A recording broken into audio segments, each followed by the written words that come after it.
Alpine's Hemp Company. Gummies, seltzers, syrups, and more. Treat yourself to the best. Good evening and welcome into the Monday, November 24th edition of the WHKY News. I'm Rob Eastwood. Topping our news tonight, a man who police say stabbed a woman in the chest is being sought by authorities. The suspect has been identified as 31-year-old Stephen Tyler Bolick of US 64 in Morganton. On Sunday, the Burke County Sheriff's Office responded to an address on US 64 for a reported domestic incident. Shortly after the call, deputies were told the female victim had been stabbed in the chest.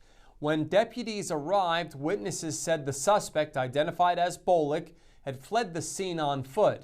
EMS and first responders came to the scene. The victim, who suffered a stab wound to the chest and a laceration to the hand, refused treatment at the scene. A search of the surrounding area was conducted. However, Bolick was not found. Warrants have been issued for felony assault with a deadly weapon, inflicting serious injury, and misdemeanor crime of domestic violence. Bolick's whereabouts were unknown as of late Monday afternoon. If you have any information on Bolick's location, call the Burke County Sheriff's Office at 828-438-5500 and press 9 to reach a dispatcher. You can get updates on this story at WHKY.com. A former state senator who served Burke County has passed away. According to the Southeastern Baptist Theological Seminary, Jim Jocumen, who was in the North Carolina Senate from 2005 to 2011, passed away yesterday morning. Mr. Jocumen served the 44th District of the State Senate. In addition to his work in government, Mr. Jocumen was a Southeastern Baptist Theological Seminary trustee and was honored for a lifetime of service with Rotary. He was 89 years old. I did have the opportunity to meet Mr. Jocumen on multiple occasions and always enjoyed our interactions. Our condolences to his family. A Newton man arrested following a reported two-county chase is charged with multiple offenses, including drug possession and destruction of evidence.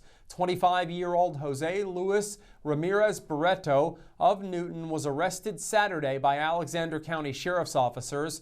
He's charged with flee to elude arrest with a motor vehicle, possession of cocaine, maintaining a vehicle for the use of a controlled substance, destroying criminal evidence, careless and reckless driving, and failure to stop at a stop sign.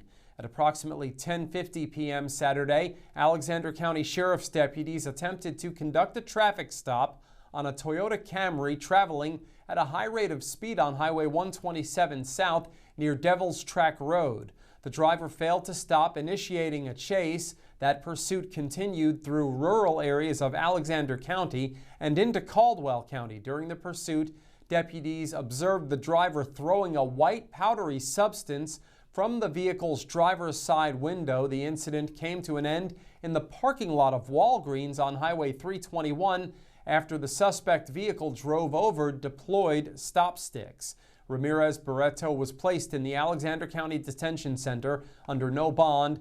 A district court date was scheduled in Taylorsville for Monday. A head-on collision shut down a Morganton road over the weekend. Ariana Mack has the story.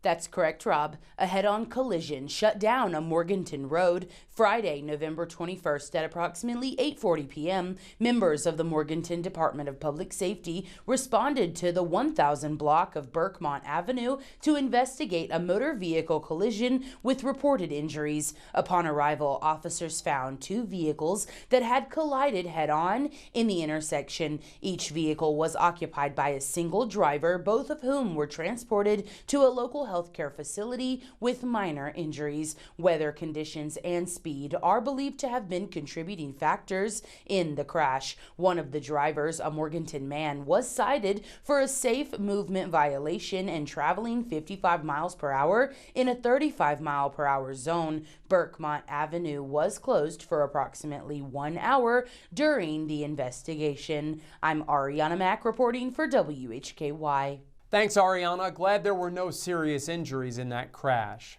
Voters across North Carolina will soon learn the candidates who will vie for their votes in 2026. Candidate filing for most contests in the 2026 elections begins at noon Monday, December 1st, and ends at noon on Friday, December 19th. Depending upon the office sought, candidates will file their notice of candidacy and pay their filing fees either at their County Board of Elections office or with the State Board of Elections at the North Carolina State Fairgrounds in Raleigh. The 2026 primary election is March 3rd. The general election is November 3rd. More details at WHKY.com.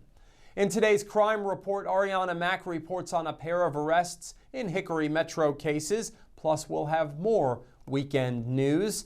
In local sports, Jason Savage has details on Lenore Ryan's women's soccer program reaching the regionals. In Community Focus, we'll talk to Laura Pierce from SureTape about the WHKY Turkey Drop, which is coming up later this week. We are on over-the-air TV every weekday at 5:30 and 10 p.m. on channel 14.2 and now live at 5:30 on the WHKY YouTube channel and 10 o'clock on the WHKY Facebook page. We're also in multiple cable systems, including Compass in Morganton. I'm Rob Eastwood, and this is the WHKY News.